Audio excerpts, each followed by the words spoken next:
Et je vais donc passer la parole maintenant à Madame Jeanne Brugère-Picou, qui est professeure à l'école vétérinaire de Maisons-Alfort. Vous intervenez sur les thèmes justement des panzooties, les transferts animal-homme. Donc je vous laisse la parole, Madame, et à la suite de votre intervention, nous aurons quelques instants de questions. Vous pouvez l'applaudir, Madame Jeanne Brugère-Picou. Merci. Merci, je vous remercie pour cette invitation. Puis j'apprécie de voir un amphi plein parce que, voyez-vous, à l'école vétérinaire, de temps en temps, la pathologie du bétail et des animaux de basse-cour n'intéressait pas toujours les étudiants qui deviennent de plus en plus canins.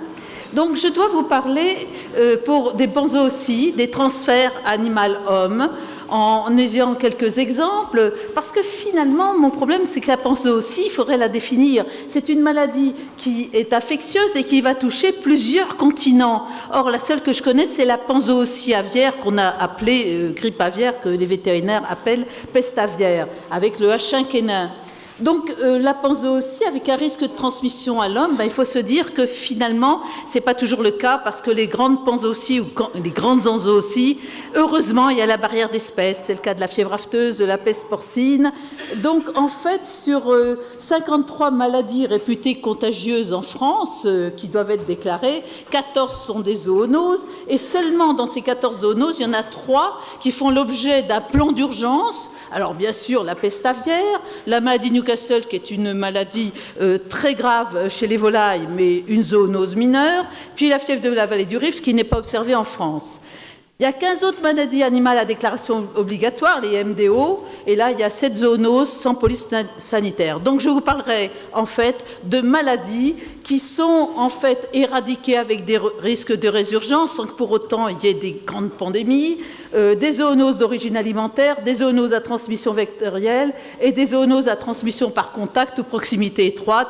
Il est évident que ce ne sera pas des grandes pandémies, mais ce seront des exemples qui pourront peut-être vous intéresser en tant que consommateurs ou parents ou grands-parents. Alors d'abord, les zoonoses éradiquées avec risque de résurgence. Grâce au plan sanitaire et grâce aux vétérinaires, on a éradiqué la tuberculose, la brucellose, la rage. Et il faut se rendre compte que malheureusement, la tuberculose, qui était officiellement éradiquée en 2001, il y a une résurgence. On est toujours indemne de tuberculose, mais on voit une augmentation progressive du fait d'un réservoir sauvage animal depuis 2004. Donc vous voyez cette augmentation et c'est bien plus difficile d'éradiquer dans la faune sauvage. Alors vous voyez que ce sont essentiellement, en fait, faut que je retrouve, voilà, ce sont des cervidés, des blaireaux, et vous voyez qu'on a des problèmes ici en Côte d'Or, en Camargue, en Dordogne et dans les Pyrénées-Orientales, et qu'on a toujours cette augmentation progressive, parce que la faune sauvage, c'est quand même pas facile. Il faut éviter effectivement les agrénages, il faut éviter beaucoup de choses, mais vous savez, on ne peut pas en fait toucher facilement la faune sauvage comme on peut toucher un troupeau de bovins pour éradiquer cette maladie. Une autre maladie, là encore on retrouve la faune sauvage, c'est la brucellose bovine. Pareil, c'est une maladie qui est à déclaration obligatoire. On était indemne depuis 2003 et tout d'un coup, on a eu en fait l'homme qui est devenu la sentinelle pour montrer que un élevage bovin était touché, et ceci en 2011, deux cas humains, c'était des jeunes, dont un qui pratiquait du sport à haut niveau, qui se sont retrouvés avec, parce qu'ils avaient mangé de la tome blanche, avec des problèmes graves d'arthrite. Et en fin de compte, on a trouvé le cheptel qui était positif. Les autres cheptels bovins étaient négatifs. Donc on a cherché dans la faune sauvage, on a trouvé 77 bouquetins testés, 38% positifs, et finalement, comme c'était surtout des animaux âgés qui étaient positifs, et sous la pression des écologistes, qui sont quand même négatifs pour la biosécurité, je peux vous le dire, eh bien, on a décidé qu'on allait abattre seulement les animaux les plus âgés de plus de 5 ans, donc c'était surtout les mâles qu'on pouvait retenir dans ces conditions. Et puis, un an plus tard, comme les jeunes mâles ont sauté les vieilles femelles, 50% des jeunes étaient contaminés. Donc, vous voyez qu'on n'a pas résolu le problème, on a toujours les écologistes sur le dos, et le problème, c'est d'arriver à gérer un foyer de brucellose pour une maladie réglementée qui est une zoonose majeure, qui est vraiment un problème grave chez les vétérinaires, les éleveurs. Pour un réservoir sauvage dans une espèce protégée, mais il faut les pousser, les bouquetins, il y en a plein, ça ne se justifie pas de protéger de ces bouquetins.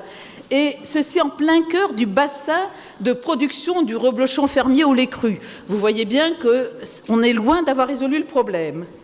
Maintenant, une troisième maladie qui pourrait vous sembler surprenante. Je vais parler de la rage. La rage, elle arrivait au printemps 68 en France. Alors là, je parle du virus rabique seulement. La rage avec le renard. On a réussi à éradiquer cette rage avec la vaccination des renards à partir de 88, mais il faut savoir qu'on n'est pas indemne de rage sporadique, exceptionnelle certes, mais surtout avec les voyages. Si on regarde les problèmes de gens qui reviennent avec des chiens du Maroc, et on a eu des cas de rage d'origine marocaine, et plus grave, cet enfant qui est mort à Lyon il y a quelques mois parce qu'il avait caressé un chiot pendant ses vacances au Sri Lanka en août, et quand il est revenu, il a développé les symptômes de rage, et quand les symptômes apparaissent, il n'y a rien à faire, la maladie est toujours mortelle. Donc vous voyez qu'il faut se méfier, il y a quand même 50 000 cas de rage par an, surtout, vous voyez, en Asie et en Afrique, donc il faut vraiment se méfier de la rage canine dans ces pays-là lorsque l'on voyage. Puis, vous voyez, maintenant, je vais arriver aux zoonoses d'origine alimentaire. C'est évident que là, les vétérinaires sont bien placés pour en parler. Alors, d'abord, 2 maladies à déclaration obligatoire, c'est l'encéphalopathie spongiforme bovine et les salmonelloses aviaires. Et nous verrons ensuite des maladies qui sont nouvelles, comme l'hépatite E, ou toujours d'actualité, comme l'Escherichia coli ou le Campylobacter. Alors, en ce qui concerne l'encéphalopathie spongiforme bovine, je me suis retrouvée un petit peu dans les problèmes liés à ces maladies à prions parce que je travaillais sur la tremblante du mouton. On m'avait d'ailleurs dit que ça ne me mènerait à rien parce que c'était une maladie rare, où les éleveurs n'appelaient jamais le vétérinaire, bien entendu, pour ce type de maladie. Je commençais d'ailleurs toujours mon cours en disant « Vous allez comprendre pourquoi je ne mange plus de cervelle ». Et vous voyez que les premiers cas sont arrivés ici en 1985 au Royaume-Uni. Et là, les Anglais laissaient bien sûr les bovins aller dans la chaîne alimentaire. En 90, il y a eu un risque de zoonose évoqué parce que le premier champ anglais a été touché par l'agent bovin. En 96, on se rappellera toujours de la crise de mars 96 où il a été fortement suspecté. Et vous voyez qu'en 97, par inoculation à la souris et d'identification de la souche, on a su qu'effectivement, l'agent était passé chez l'homme. Mais il faut encore rappeler que ce sont des vétérinaires français de l'école de Toulouse qui ont montré dans les années 30 la transmission du mouton au mouton, du mouton à la chèvre. Bien sûr, on a montré aussi à un autre vétérinaire américain la transmission en 82 d'une Creutzfeldt-Jakob à une chèvre. Bon, l'inverse n'a pas été fait, bien entendu. Et donc, vous voyez qu'on connaissait la transmission de ces maladies. Et ces maladies animales étaient mieux connues dans la mesure où depuis, vous voyez, de nombreuses années, on connaissait la tremblante du mouton. Le vison pouvait être touché quand il mangeait, paraît-il, des carcasses de mouton. Mais les Américains ont été les premiers à suspecter la maladie avec des carcasses de bovins, mais ils se sont bien gardés de le dire après. Et c'était avant 1985. Et les Américains sont très inquiets par la maladie du dépérissement chronique qu'ils rencontrent chez des cervidés, donc c'est surtout en Amérique du Nord. Mais on a quand même quelques cas exceptionnels en Norvège et dernièrement un en Finlande, mais c'est une maladie extrêmement rare. Et vous voyez, est arrivé le cas bovin en 1985 et la contamination pour le chat en 90. Mais il faut rappeler qu'il y a eu une maladie humaine étudiée par Gajusek, qui a eu le prix Nobel en 1976 pour ce travail, qui était basée sur une transmission par cannibalisme d'une maladie avec une neurodégénérescence où on trouve des symptômes tout à fait identiques à la maladie de Creutzfeldt-Jakob, avec justement des lésions similaires à la tremblante. Et là encore, le vétérinaire Adlo a conseillé à Gajusek d'inoculer des singes, et vous voyez qu'il a fallu attendre quasiment 6 ans, parce qu'il y a une barrière d'espèces entre l'homme et les singes, pour voir que finalement c'était une maladie transmissible. Ce qui fait que maintenant, alors oui, une chose que je voulais montrer aussi, c'était que les hommes étaient moins touchés que les femmes, parce qu'elles ne mangeaient que la matière noble, c'est-à-dire la viande. Et les Australiens ont réussi à convaincre convaincre cette tribu-là des Papous à ne plus consommer grand-mère quand grand-mère mourait, en leur interdisant, en leur disant si vous continuez, on vous donnera plus d'alcool. Ça a été très efficace parce qu'on a vu disparaître effectivement le kourou.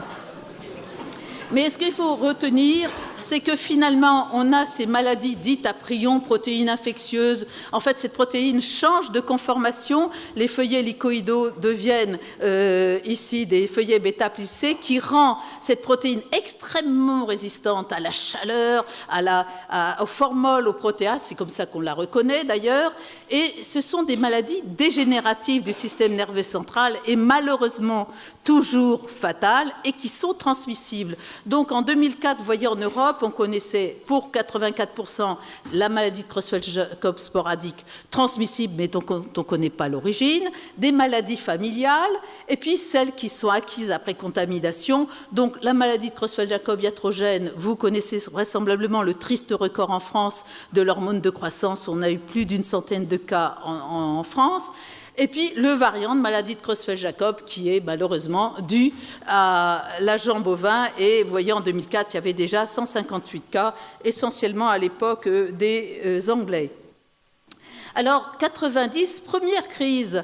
Là, vous voyez, le chat anglais était touché. Qu'est-ce que font les Anglais? Ils nous envoient leur beefsteak haché. Donc là, il y a eu un premier mini-embargo avec le ministre Henri Nallet. Et puis, M.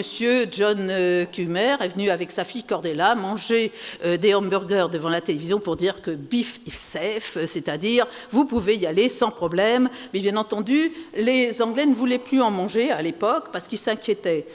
Et finalement, les Anglais nous ont donc exporté des farines de viande et d'os qui ont contaminé quelques bovins européens. Ensuite, quand on a compris, ils sont partis vers l'Est, le Grand Est même, des bovins vivants, mais beaucoup plus grave. Et nous le verrons, les exportations d'abat, ils n'en mangeaient plus, mais ils nous les exportaient. C'est ce qu'on peut appeler la perfide Albion. Et vous pouvez voir ici que 96... il y a eu l'annonce pour la première fois d'une forte suspicion d'un risque pour 10 personnes, 10 jeunes personnes qui présentaient une forme neurologique qui ressemblait d'ailleurs au kourou par ces plaques florides qui ressemblent à des marguerites. Et pour la première fois, les Anglais ont dit « Nous avons une suspicion que l'agent bovin soit passé chez l'homme ». Vous vous rappellerez de la crise. Alors, si on peut regarder les cas d'encéphalopathie spongiforme bovine par année de naissance, c'est intéressant parce que vous voyez que la contamination a commencé en 80. Il paraît que c'est quand Mme Thatcher a dit qu'il fallait moins chauffer les farines. Mais surtout, vous voyez l'exponentielle là qui montre que finalement les bovins nés entre 86 et 88 étaient complètement plombés en prions. Donc, ceci montre tout le problème de l'ESB, c'est qu'il faut toujours attendre 5 ans, c'est la durée moyenne de la maladie bovine, pour voir l'efficacité d'une mesure. Donc il y a eu l'interdiction des farines de viande en Angleterre, ils les ont exportées, et vous voyez la diminution progressive. Alors eux, ils appelaient ça born after ban, moi je l'ai traduit par né après l'interdiction des farines. C'est devenu d'ailleurs le nom officiel dans le journal officiel pour ces animaux nés après l'interdiction des farines. Mais vous voyez qu'il a fallu en fait de nombreuses années pour éliminer cette maladie. Mais si on reprend maintenant par déclaration de cas, vous voyez que par mois, on allait jusqu'à 3500 cas déclarés dans les années 90-91. Et est-ce que les Anglais déclaraient tout? On ne sait pas. Parce que n'oubliez pas que c'était l'éleveur qui déclarait et qu'on ne faisait pas de test à l'époque. Alors, vous vous rappelez de la crise de 96, mais la crise de 2000 a été nettement plus importante, car vous voyez l'augmentation progressive des cas humains en Angleterre. On arrivait à cette augmentation qui faisait vraiment peur. Heureusement, ça s'est arrêté en 2000, mais on pouvait penser qu'on allait avoir plusieurs cas. Vous voyez que ça s'est arrêté à 228 cas, 172 en Angleterre, plus 3 par transfusion sanguine, 27 en France, vous verrez pourquoi, et 26 dans les autres pays. Alors, pourquoi la crise était-elle importante? C'est parce que vous voyez les prédictions des épidémiologistes. On s'est beaucoup moqué des épidémiologistes, mais on ne voyait pas que c'était un intervalle extrêmement important au départ. Et c'est M. Valeron qui a été excellent, un Français, qui a dit « ça sera 205 cas avec 16 ans et demi d'incubation ». Eh bien, regardez ce qui s'est passé. Si on regarde les sources des douanes britanniques, tout d'un coup, les Anglais, en 88-90, ils n'interdisaient pas les abats chez eux, ce qui permettait de les exporter. Et qui les importait? La France. On est passé de 300 tonnes à 6000 tonnes d'abats. Et vous pouvez vous dire que s'il y a 16 ans et demi après une augmentation, il ne fallait pas chercher pourquoi. Et malheureusement, vous voyez, on retrouve 16 ans et demi en bleu, les cas français. Les 3/4 des cas français correspondent à ces exportations. Donc on peut parler de perfide Albion, parce que nous avons plus de cas que le reste du monde. On ne parle pas, bien entendu, du Royaume-Uni. Donc vous voyez, bien sûr, que quand je disais que je ne mange plus de riz de veau, parce que je ne sais pas s'il est anglais ou français, j'avais peut-être des raisons.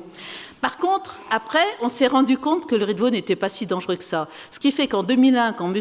Hirsch a interdit le riz de veau dans la consommation en France, j'ai accepté d'être la présidente de l'association Ramène ta fraise pour la défense du riz de veau. Vous voyez qu'on peut changer d'avis. Alors, une chose qui est importante, c'est de regarder que vous voyez que ces cas de variante Creutzfeldt-Jakob sont tous avec une courte durée d'incubation. Méthionine sur le codon 129. Ça a été montré par Paul Kourou, etc. Donc, en fait, on se disait, mais on va peut-être avoir après des cas hétérozygotes. Par exemple, pour l'hormone de croissance, ils sont arrivés 5 ans plus tard.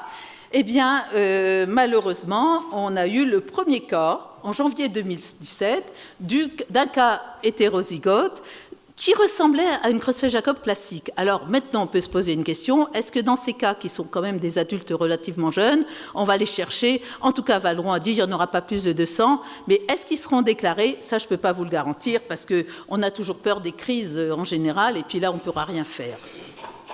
Alors, regardez cette vache, l'œil inquiet, hein. L'éleveur le voit, cet œil inquiet, mais à l'abattoir, toutes les vaches ont l'œil inquiet. Donc le vétérinaire ne fera pas un diagnostic de suspicion d'ESB. Donc il fallait faire des tests, et vous allez voir que les tests ont démontré la sous-déclaration qu'il y avait de l'ESB. Et vous voyez qu'à partir de 2001, quand on a effectué des tests en abattoir, pour 100 000 tests, progressivement, nous avons diminué le nombre de cas. Alors, si l'on regarde maintenant les cas alors j'ai pris l'exemple de la Suisse, qui a été la première à faire des tests, de l'Irlande ou de l'Allemagne, qui disait qu'elle n'avait pas de cas. Alors, vous voyez que quand on commence des tests, on en trouve. Et puis, vous voyez que la France a l'air d'avoir été très touchée. Pourquoi? Parce qu'en 2000, on a commencé une surveillance active, mais uniquement sur les animaux à l'équarrissage. Puis, en 2001, là, on a décidé de tester tous les animaux. Donc, vous voyez tout d'un coup l'augmentation qui témoigne bien d'une sous-déclaration. Parce que quand il y a des tests, on les trouve. Et là, l'éleveur est obligé de déclarer. Mais plus intéressant, c'est de regarder par millions de bovins. Parce que la France étant très riche en bovins, eh bien, finalement, elle n'était pas si plombée que ça en ESB. Vous voyez que la Suisse avait beaucoup de cas d'ESB. Et l'Irlande, quand on pense qu'en 2000, les maires disaient « Nous, on n'a pas de problème parce qu'on importe de la viande irlandaise et pas de la viande... et on donne dans les cantines de la viande irlandaise et pas de la viande française », vous voyez qu'ils avaient bien tort de le dire. Alors maintenant, finalement, des cas d'ESB, on en a de moins en moins. Alors on a des cas dits atypiques, ce sont des cas autochtones vraisemblablement.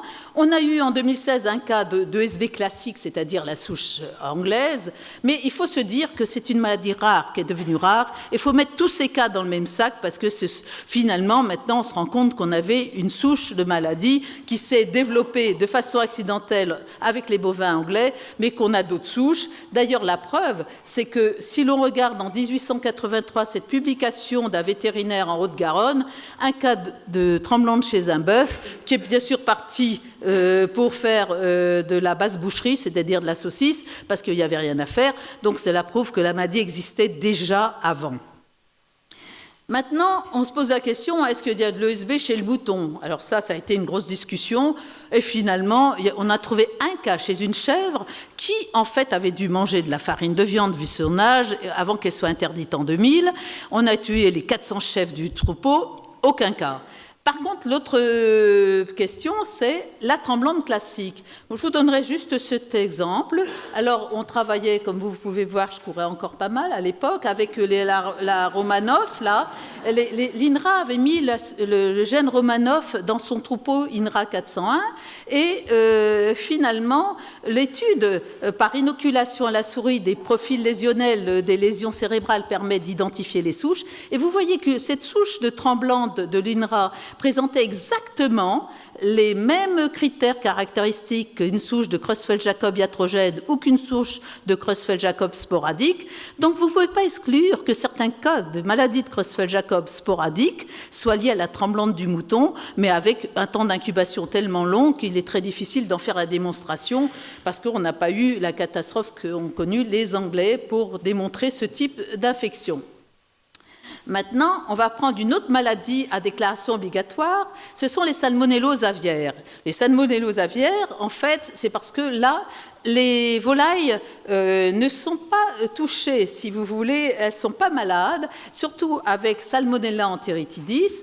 Donc, en fait, il faut des contrôles réguliers chez les pondeuses pour éviter ces contaminations essentiellement par enteritidis avec les œufs, les ovoproduits et la viande de volaille, mais surtout les œufs. Et donc, on peut s'inquiéter de voir cette augmentation, enfin très légère, certes, en Europe, avec les sources sur les zoonoses en Europe. Donc, on voit que c'est difficile de diminuer le risque infectieux chez les pondeuses. Et surtout, vous voyez cette augmentation chez l'homme. Alors, cette augmentation, est-ce qu'elle est due au risque chez les pondeuses? Mais peut-être aussi, on a découvert qu'avec maintenant, les gens veulent des poules de compagnie, etc. Mais là, il n'y a pas de contrôle sur les poules de compagnie. Et certains élevages de basse-cour pourraient être en cause pour expliquer l'augmentation de ces cas avec Salmonella enteritidis. Donc, en fait, il faut se dire qu'il faut continuer les contrôles pour éviter la contamination humaine. Alors, faites attention quand vous faites une mayonnaise ou de la mousse au chocolat, ne laissez pas, laissez-les bien au froid pour éviter cette multiplication possible de ces salmonelles dès qu'on prend un jaune d'œuf. Une autre salmonellose qui est beaucoup plus intéressante, bien que sporadique, puisque vous voyez qu'on peut arriver jusqu'à 100 par an en Europe, mais ça concerne de très jeunes enfants. Et la mode des nouveaux animaux de compagnie, des NAC, comme on dit, est extrêmement dangereuse pour les jeunes enfants, vous le verrez. Surtout ici, pour les salmonelles, ce sont les reptiles. Vous voyez que de 2007 à 2010, et 2010, c'est en orange, vous voyez une augmentation du nombre de cas de salmonellose chez des enfants âgés de moins de 3 ans, et ça peut être extrêmement grave, avec des encéphalites, etc. Et ceci est lié à ces nouveaux animaux de compagnie. Donc, je suis contre les NAC pour les jeunes enfants. Et il n'y a pas de brochure éducative pour expliquer ce risque lié aux salmonelloses aviaires en France, comme on peut le voir dans d'autres pays anglo-saxons. Alors maintenant, je vais utiliser... Alors vous voyez que chez le porc, on a aussi des salmonelloses, elles sont à déclaration obligatoire, mais plus importante chez le porc, c'est l'hépatite E. Alors ça, c'est une maladie émergente qui peut poser un problème parce que c'est 25% de mortalité chez la femme enceinte. C'est surtout un problème de contamination par l'eau dans les pays en voie de développement, mais chez nous, c'est une contamination par le portage des porcs, ça peut être aussi du sanglier et des cervidés, voire de lapin, et c'est toujours la viande et surtout le foie insuffisamment cuit qui peut être en cause. Alors si nous regardons les cas en France, on peut voir que par rapport aux élevages porcins en rouge, on trouve plus de cas humains en noir dans le sud de la France. Et d'après l'équipe de Raoult à Marseille, c'est parce que dans le sud, on mange de la figatelle corse qui est riche en foie, et le foie est souvent insuffisamment cuit, et ce serait l'explication. Alors, il faut quand même s'en inquiéter. Pourquoi? Vous voyez que dans les sources du centre européen, vous voyez que entre 2005 et 2015, il y a une multiplication d'un facteur 10 des cas d'hépatite E en Europe. Alors ça inquiète beaucoup les gens qui sont dans les élevages porcins. Et souvent ils disent qu'il ne faut pas en parler. Je dis écoutez, quand on commence à dire qu'il ne faut pas en parler, c'est le meilleur moyen de voir une crise par la suite. Ensuite, le colibacille. Alors, tout le monde connaît avec les colibacilles entérotoxinogènes, qu'on appelle aussi le germe tueur. Alors là, vous pouvez voir que c'est une contamination féco-orale, surtout à partir des ruminants, qui sont des porteurs asymptomatiques. Donc, c'est la maladie du hamburger mal cuit, du lait contaminé par les fesses. Donc, c'est un problème de biosécurité.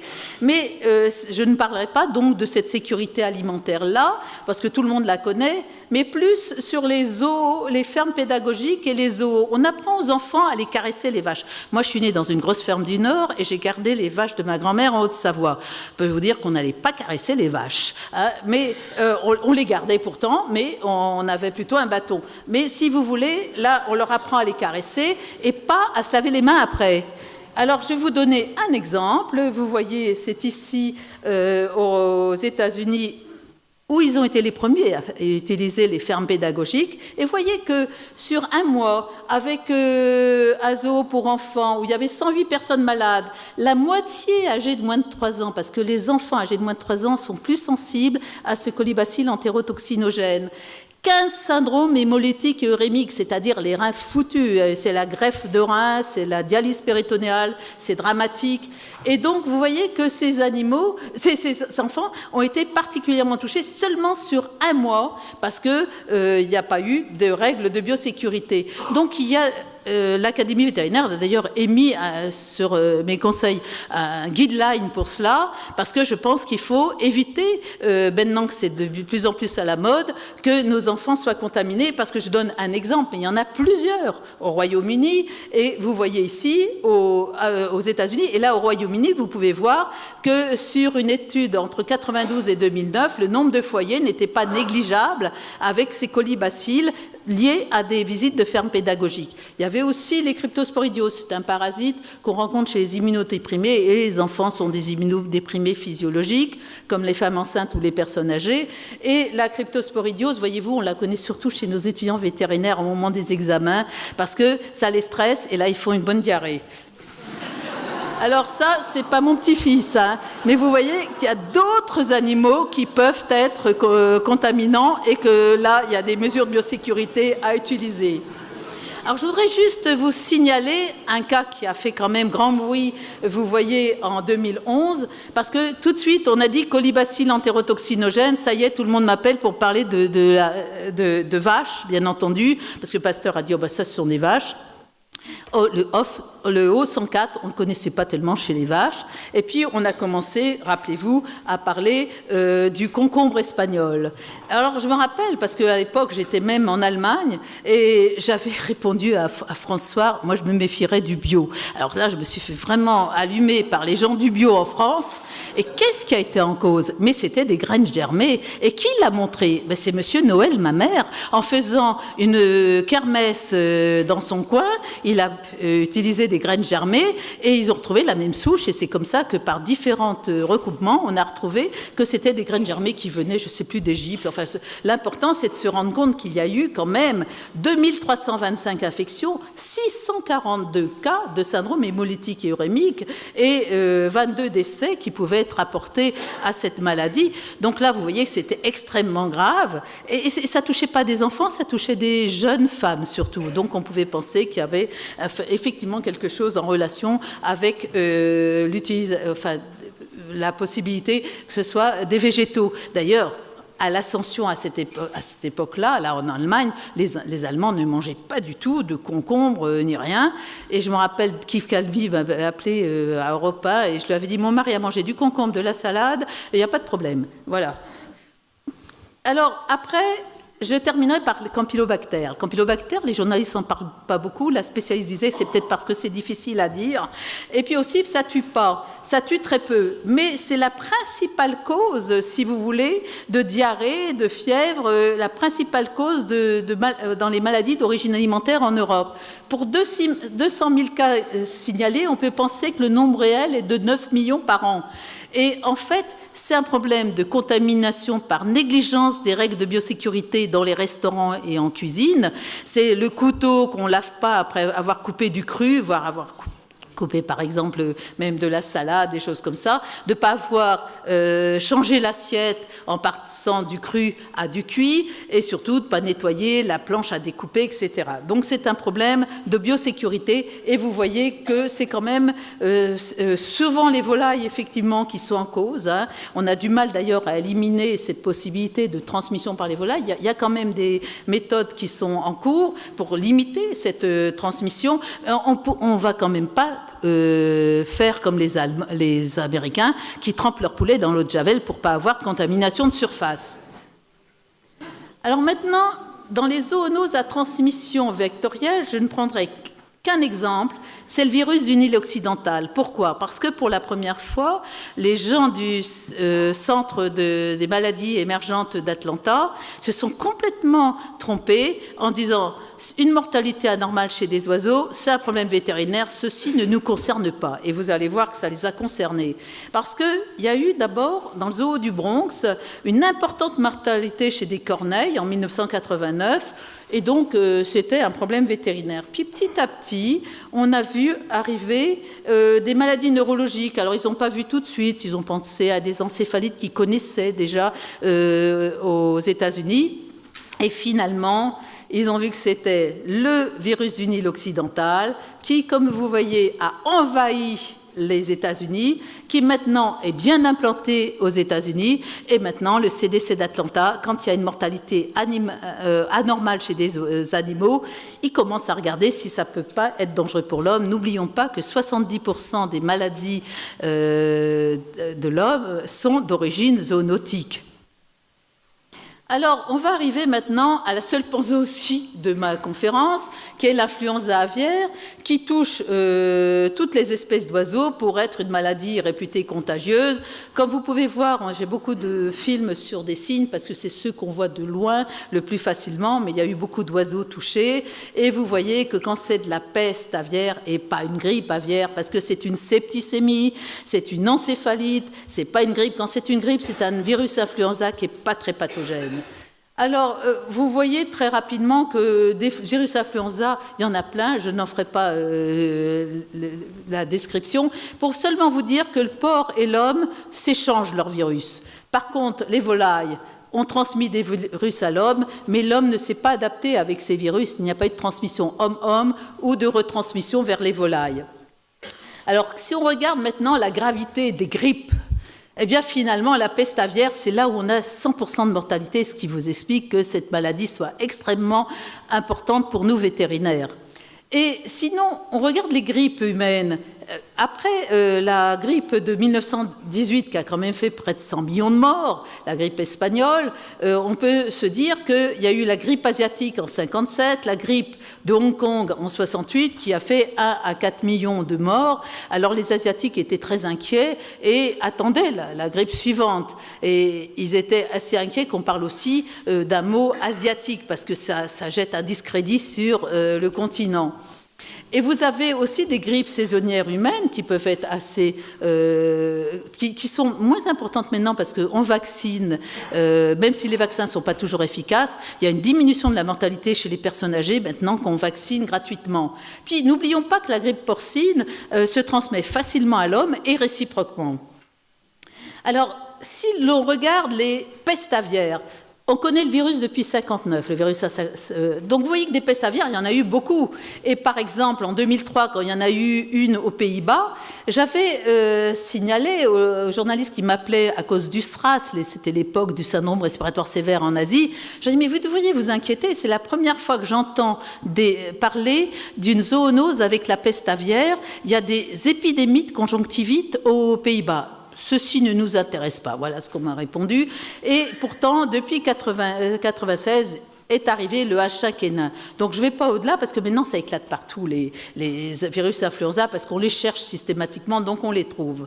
Alors, je parlerai surtout du H5N1 et de la psychose que nous avons connue, parce qu'il y a eu, à Hong Kong, en 97, 6 morts et 18 malades. C'est pas énorme, mais c'est la première fois qu'on parlait vraiment de zoonose avec 6 morts. Et en 97, j'étais partie au Vietnam enseigner la pathologie aviaire.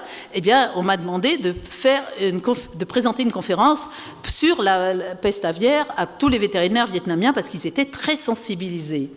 Et vous voyez que la deuxième psychose est arrivée beaucoup plus tard en Chine, quand au centre de la Chine, il y a un lac, la Qinghai, où beaucoup d'oies barrées sont mortes. Et là, on a commencé à s'inquiéter d'un risque de grippe aviaire. Malheureusement, le terme a été souvent utilisé, en disant les oiseaux migrateurs vont nous apporter la maladie. Et on a vu justement des tas de voies de migration plus fausses les unes que les autres pour nous annoncer, l'OMS annonçait la pandémie, et puis surtout les médecins annonçaient la pandémie. Ils avaient écrit un livre, 500 000 morts en France avec la grippe aviaire, ce qui m'avait quand même amené à réagir quand même en tant que... Et j'avais écrit dans un libre propos dans le Figaro, grippe aviaire, de quoi s'agit-il au juste, pour dire que moi je m'inquiétais plus des moustiques que des volailles et que je croyais à la barrière d'espèces puisqu'on ne classait pas cette maladie dans les zoonoses et que ça m'étonnerait fort que l'on ait une pandémie avec ce H5N1. Et j'avais même écrit un petit bouquin, grippe aviaire. Ils n'avaient pas voulu que je mette peste aviaire parce qu'il fallait attirer l'attention sur grippe aviaire. Les bonnes questions, les vraies réponses. Eh bien, en fait, ce ne sont pas des oiseaux migrateurs qui nous ont apporté la grippe aviaire ou la peste aviaire. Ce sont des oiseaux non migrateurs comme ces cygnes tuberculés qui, en fait, ont été déplacés par une vague de froid de l'est vers l'ouest. Et où ils vont? Ils vont là où ils trouvent de l'eau, c'est-à-dire là, surtout, c'était la Dombes.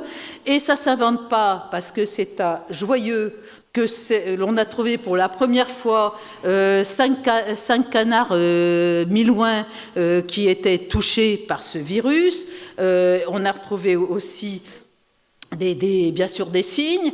Et alors, qu'est-ce qui se passe dans ces cas-là? N'oubliez pas qu'un ministre avait été viré parce qu'il avait dit « vous inquiétez pas » en 2003 avec la canicule. Donc, des politiciens ont dit « on s'en occupe », on vient avec 100 journalistes, méprisant toutes les règles de biosécurité vers l'étang où on avait trouvé les canards. Et vous voyez que finalement, il y a eu beaucoup de journalistes qui, bien entendu, avaient besoin de photos. Ils ont été voir le seul élevage de dindes qui était dans le coin. Ils avaient bien pataugé, et c'était en février, donc le virus résiste bien quand il fait froid. Et ils ont été voir l'éleveur de dindes qui était à côté. Et malheureusement, le beau-père de l'éleveur de dindes est rentré dans le pédiluve sans utiliser beaucoup ses bottes dans le pédiluve. Et j'ai perdu un pari. Le seul foyer de peste aviaire dans une ferme de dindes a été observé en quelques jours dans la Dombe. Et c'était le premier cas de peste aviaire depuis qu'on connaissait le virus en 1959. Donc vous voyez que c'était quand même très particulier. Alors oui, l'ANSES a dit déplacement de personnes, on n'a pas dit lesquelles. Hein. Et alors, ce qu'il faut voir aussi, c'est que on était extrêmement alarmiste. Hein. On disait au maire, faut recenser les fabricants de cercueils, etc. Ça devenait assez dramatique. Et là, je voudrais vous parler du tournant de l'épidémie, où des journalistes, et là, je tiens à rendre hommage à Monsieur Paoli, ici présent, parce qu'ils ont été les premiers à France Inter, avec Hélène Cardin, à m'inviter pour me dire « mais pourquoi on s'est trompé ?» Alors j'aurais dit que c'était parce qu'il fallait faire venir des vétérinaires et pas des médecins sur un sujet vétérinaire. Et ils ont même été dans la presse, et vous avez délocalisé une séance de France Inter dans la Bresse, ou avec le poulet de Bresse, vous pensez bien qu'ils étaient très embêtés. Et là encore, ce sont des vétérinaires du terrain, du poulet de Bresse, et c'est là où j'ai vu le tournant. Et ça, je tiens quand même à vous rendre hommage, Monsieur Paoli, parce que, pour une fois, parce que quand on est rassurant, on intéresse moins les médias. Vous comprenez? Alors c'est là le problème. Et pourtant, la grippe aviaire nous a joué un tour de cochon. Enfin, de cochon pour monsieur le moustachu de l'Aveyron, parce qu'il n'y avait pas d'élevage porcin touché, hein, c'était au Mexique, et finalement on a parlé de grippe mexicaine, de grippe américaine, grippe porcine, et finalement pour ne pas poser de problème, on a dit grippe A H1N1. Cette grippe A H1N1 n'a pas été très mortelle si on voit les 500 000 cas recensés. Mais c'était des jeunes qui mouraient. Et des jeunes en espérance de vie, je peux vous dire que ça a été dramatique. Donc, c'est une grippe qui a été extrêmement grave. Alors, bien entendu, on avait prévu 2 vaccinations parce que sur la grippe aviaire, avec la peste aviaire, il y avait une barrière d'espèces, puis H1N1, ben non, il fallait qu'un seul vaccin, puis on a vu la catastrophe, parce qu'on on aurait laissé faire les vétérinaires, je peux vous dire que les gens se seraient fait vacciner. En tout cas, si on revient sur la peste aviaire à H5N1, ça a été une zoonose exceptionnelle, hein, peu de gens, si vous voulez, on a eu peu de cas, parce que regardez, là ici, les premiers cas, c'était bien sûr dans les pays asiatiques, Vietnam, Thaïlande, Philippines. Et puis vous voyez en rouge la Chine, même pendant les Jeux Olympiques, là il n'y avait pas de cas. Non, ça certainement pas. Et puis vous voyez en vert, c'est l'Égypte qui n'a pas en fait de plan sanitaire efficace. Mais regardez, sur 15 ans, il y a eu 454 morts. Pas d'adaptation du virus à l'homme. Et quand vous voyez tout l'argent qui a été mis en place pour lutter contre ce virus, pour éduquer les gens contre ce virus, vous voyez bien que de temps en temps, il faut peut-être savoir raison garder. Alors, en fait, de la peste aviaire, on en a eu en 2015, parce que maintenant, de la peste aviaire, il y en a partout. Hein. Et là, malheureusement, on en a eu en 2015. Très rapidement, ça a été réglé. D'ailleurs, quand on a cherché, on a trouvé des canards qui étaient généralement porteurs asymptomatiques. On a trouvé 3 souches extrêmement pathogènes. Donc, vous voyez que quand on cherche, on trouve. Puis, on commençait à retrouver ce statut d'indemne qui nous permettait d'exporter notre foie gras. Quand pas de chance, on a eu là des élevages de canards qui ont été touchés et qui ont été touchés par un virus extrêmement virulent. Les animaux mouraient très rapidement. Et là, vous pouvez voir que ça a été dramatique. Bien sûr, on a eu des méthodes de biosécurité importantes et maintenant, c'est terminé. Alors, ce qu'il faut voir aussi, c'est qu'on a des cas qui sont observés en Chine avec un virus faiblement pathogène, H7N9. Alors, on n'en parle pas beaucoup parce que c'est en Chine, mais vous voyez ici que ces cas sont liés à des contacts avec des marchés de volailles vivantes, qu'on a eu des vagues de contamination avec une propagation silencieuse et surtout, on a eu en 5 ans 621 décès, qu'on peut comparer aux 450 décès en 15 ans avec le H5N1. Alors on n'en parle pas, bien entendu, dans la mesure où c'est en Asie. Et vous voyez tout de suite que quand on arrête les marchés de volailles vivantes, qu'on les interdit, on voit disparaître les cas, mais bien entendu, ça réapparaît. Alors il y a d'autres virus qu'on peut trouver, mais ce sont des cas bénins, mais on s'inquiète de rien maintenant.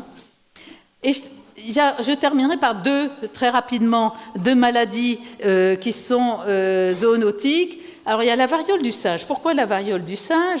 Parce qu'il y a eu un cas particulier aux États-Unis où ils ont importé des singes, des rats de Gambie, qui sont en général des porteurs asymptomatiques de virus varioliques, comme les rats courants aussi, et qui ont contaminé des chiens de prairie, qui, comme vous voyez, ne sont pas des chiens mais des rongeurs, interdits d'exportation en Europe parce qu'ils peuvent être aussi porteurs de la peste. Et ces chiens de prairie asymptomatiques ont contaminé des enfants. Et voici les lésions qu'on pouvait voir, extrêmement graves, chez 71 enfants. Donc vous voyez quand même que de temps en temps, il faut faire attention à ces portages asymptomatiques avec la variole du singe. En France, on a eu en 2008 et 2009 des cas avec des rats de compagnie. Alors les rats de compagnie, entre nous, avec le film Ratatouille, où on met des rats dans une cuisine, hein, les mesures de biosécurité, c'est quand même incroyable. Et donc ces rats sont devenus un peu à la mode, et ces rats qui sont asymptomatiques ont contaminé leurs propriétaires. Là encore, ils venaient de République tchèque. Une chose que ne connaissent pas les médecins et même beaucoup de vétérinaires, c'est le problème de la fièvre de la morsure du rat. Et je tiens à en parler, pourquoi? Parce que dernièrement, il y a eu encore un petit Américain qui est mort après avoir été mordu par son rat de compagnie, parce que c'est un germe qui est uniquement dans le nasopharynx de ces rats et qui peut provoquer une septicémie rapidement mortelle si on ne pratique pas une antibiothérapie. Donc c'est important de souligner le risque lié à la morsure du rat pour les enfants. Enfin, je terminerai par la fièvre Q. La fièvre Q, comme vous le voyez, finalement, c'est une maladie qui est transmise à l'homme par la voie aérienne, surtout au moment des agnelages ou des biquetages, c'est tellement vrai que M. Tissot-Drupon de l'équipe de Raoult avait dit, puisqu'il y a beaucoup de moutons dans la plaine de Crau qui ont de la fièvre Q, Mistral en novembre, fièvre Q en décembre. Eh bien, le réservoir animal, vous voyez, est très varié. Il y a même la tique qui peut transmettre la fièvre Q, mais c'est surtout les petits ruminants. Et les petits ruminants, comme vous voyez, c'est le placenta qui est dangereux. Alors, je vais seulement souligner que c'est une maladie qui donnera un syndrome grippal peu important, mais de temps en temps, on a une évolution vers des cas chroniques qui peuvent être dangereux, avec des avortements à répétition, des endocardites. Par exemple, un valvulopathe, il faut vraiment qu'il se mette sous antibiotiques s'il a un problème de risque de fièvre Q. Et alors, il y a une épidémie extraordinaire qui a eu lieu à partir de 2007 en Hollande, où vous voyez une augmentation du nombre de cas. Pourquoi ? Il y a eu plus de 40 000 infections, 4 000 cas aigus, parce qu'ils avaient en fait d'abord le vent, mais surtout la densité animale. Ils avaient énormément d'élevage de chèvres en région urbaine. Eh bien, ils ont dû tuer 55 000 chèvres gestantes, empêcher bien sûr la mise à la reproduction des autres chèvres, et surtout maintenant, il faut qu'ils gèrent les 1 à 5% de cas chroniques sur les cas de fièvre Q. Et ça, une épidémie, excusez-moi, c'est pas une pandémie, c'est une épidémie de fièvre Q, on n'avait jamais vu ça. Donc vous voyez que le risque de densité animale n'est pas négligeable.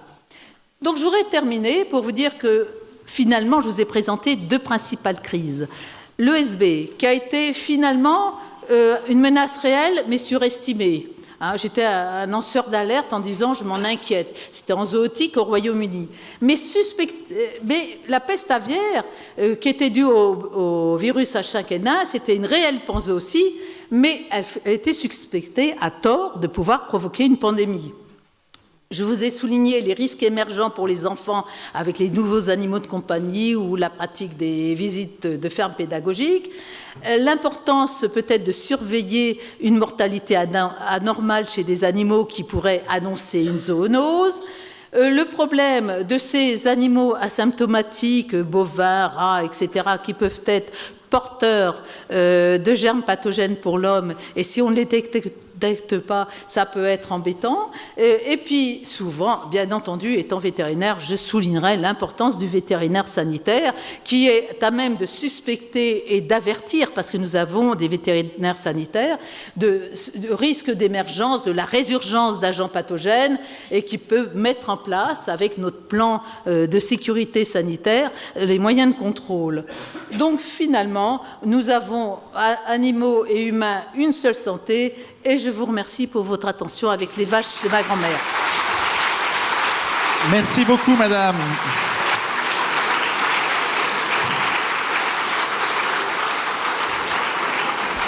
Bien, après cette intervention extrêmement appréciée, je crois, en entendre donc les commentaires de la salle, je passe parmi vous pour quelques questions. Voilà. Alors, je ne pouvais pas tout faire parce que, vous savez, alors les chats et les chiens, je pense qu'il faut faire attention à ne pas avoir trop de chats ou de chiens dans son lit. Il y a eu un de mes amis qui a montré que vous pouviez avoir des risques. La morsure de chien peut transmettre des maladies. Les chats, vous connaissez la maladie des griffes du chat. Donc, il y a des tas de maladies transmises par les chats ou les chiens. Je ne peux pas toutes vous les nommer, mais vous avez aussi l'Ascaris migrans. Maintenant, on fait attention aussi, par exemple, pour les bacs à sable, qu'il n'y ait pas de chien ou de chat qui y aille. Enfin, il y a un tas de choses. Je ne peux pas tout dire. Mais c'est vrai qu'il faut se laver les mains quand on a caressé un chat ou un chien. Bonjour madame. Les animaux ont-ils effectivement des cancers? Oui. Et ces cancers se transmettent-ils éventuellement à l'homme? Ah non, les cancers ne se transmettent pas à l'homme, mais par exemple, bon, moi je donnerai l'exemple de la vache. La vache a un cancer de la vessie qui est exactement ce que l'on connaît chez l'homme. Et alors la vache, on sait même comment elle peut avoir des fois ce type de cancer de la vessie, c'est avec l'intoxication par la fougère aigle. Et on sait que les cancers de la vessie sont souvent liés à des toxiques. Mais je ne donnerai pas tous les exemples. Et si vous mangez de la vessie, alors dans ce cas-là, vous avez un cancer? Je ne mangerai pas de vessie. Allez-y, madame. Non, il n'y a pas de risque. Mais attendez, dès qu'on a une tumeur sur un animal à l'abattoir, c'est saisi, c'est évident. Donc vous, en tant que consommateur, rassurez-vous. D'ailleurs, comment? Non, il n'y a pas de risque. Alors, madame, allez-y. Oui, moi c'est pour un rat. S'il vous plaît, comment se fait-il qu'en ville, par exemple, il y a eu des travaux à côté de chez moi, j'habite un immeuble neuf, et il y a un rat qui est venu s'installer dans ma véranda. Sympathique, mais je ne sais pas comment m'en débarrasser. Et alors j'ai demandé à mon vétérinaire, il m'a dit, il est déprimé, il est venu s'installer chez vous. Qu'est-ce que je fais? Et secondo, j'ai un ami qui s'occupe des chiens d'aveugles et il m'a dit qu'il y a beaucoup de chiens mouraient du cancer du fait des croquettes. Et c'est exact. Alors là, non, je ne pense pas qu'il y ait des cancers liés aux croquettes, parce que je peux vous dire, si dans les pet food, comme on dit, il y a des contrôles, là au moins, parce que c'est une grosse industrie. Alors croyez-moi, ils y font attention. Ils font même attention sur l'aspect des crottes qu'on pourrait avoir avec certaines croquettes.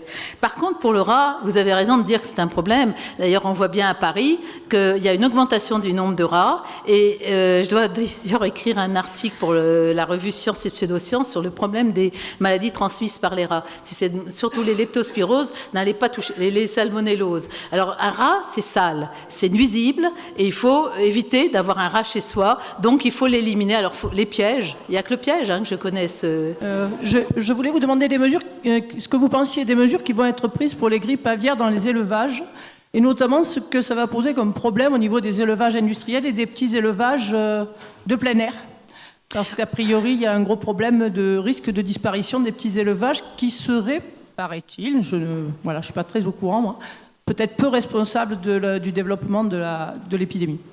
C'est vrai qu'on est obligé maintenant de faire attention au risque de transmission de la virus influenza par les oiseaux sauvages, parce qu'ils jouent un rôle, et donc on est obligé, au moment où il y a des risques, de prendre des précautions. Alors c'est vrai que les maires sont obligés de faire attention, mais enfin quand même, vous savez, les oiseaux sauvages ne vont pas tous en piquer sur les petits élevages de basse-cour.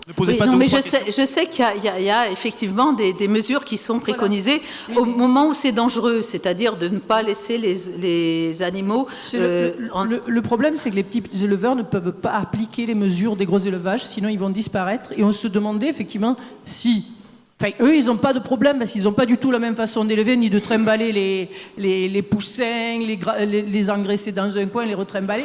Donc, voilà, c'est vraiment comment on peut appréhender les épidémies en fonction du type d'élevage, quoi, parce que ça devient difficile. On nous enlève toute la qualité. Et bien, je suis d'accord qu'il faut faire de la protection sanitaire, je veux dire. Ça a été le gros problème pour le poulet de Bresse au moment de la peste aviaire en Bresse. Si vous voulez, c'est extrêmement difficile, je suis tout à fait d'accord avec vous, à appliquer ces mesures. Alors là, je connaissais même des maires qui étaient vétérinaires et qui disaient « Oh, c'est pas grave, on va pas les faire. » Ça, je devrais pas le dire. Mais si vous voulez, maintenant, on a quand même, par exemple, là où il y a des élevages de canards, ça a été dramatique, là, dans le sud-ouest. Donc là, il faut faire attention parce qu'on a eu quand même des élevages fermiers touchés. Les deux dernières questions. Alors, monsieur avec la chemise bleue, là, voilà, vous avez le micro. Et puis, il y a une dame qui a le micro avec... Oui, bonjour alors, madame. Le monsieur d'abord, s'il vous plaît. Voilà, merci. Oui, bonjour madame. Je reviendrai sur l'intervention précédente. Est-ce que vous pensez que les pratiques d'élevage, que ce soit l'élevage intensif ou alors moins intensif, ou je pense en particulier je dirais au découpage des étapes d'élevage entre différents producteurs, est-ce qu'elles peuvent avoir une incidence sur l'apparition ou sur le développement des maladies animales ? Il faut voir un peu les problèmes de densité animale, c'est-à-dire un bon élevage, si vous voulez, il n'y a pas de surdensité, il n'y a pas un risque plus important quand c'est une ferme de 80 vaches qu'une ferme de 1000 vaches. Moi, je ne suis pas contre les fermes de 1000 vaches. J'ai vu des fermes de 3000 vaches en Allemagne, ça marche très bien. Mais si vous voulez, c'est les bonnes pratiques d'hygiène qui sont importantes à considérer, mais les élevages industriels ne sont pas, dits industriels, ne sont pas pires qu'un élevage fermier. Je vous ai donné l'exemple de la salmonellose aviaire, où maintenant on la rencontre plus dans les élevages fermiers. Et la dernière question, donc de madame. Eh ben, je vais poser la question qui fâche. Je suis ici, madame. Et le bio, les élevages bio, les œufs bio, la viande bio, etc., sans antibiotiques, qu'est-ce qu'on fait ? Ah bah écoutez, moi je suis pas contre le bio, hein. Seulement le problème c'est en fait, si vous voulez, on ne pourra jamais manger tout bio parce que ça coûterait trop cher. Il faut quand même se rendre compte que ça coûte plus cher que ce qui est non bio. Mais moi je suis pas contre, c'est tout. C'est pas une question qui fâche, hein, mais on peut manger bio comme on peut. Moi, je ferais peut-être attention quand je vais à manger français et pas espagnol, par exemple, quand il s'agit des fraises ou des salades. Très bien. Eh bien, écoutez, merci beaucoup pour ces interventions, madame.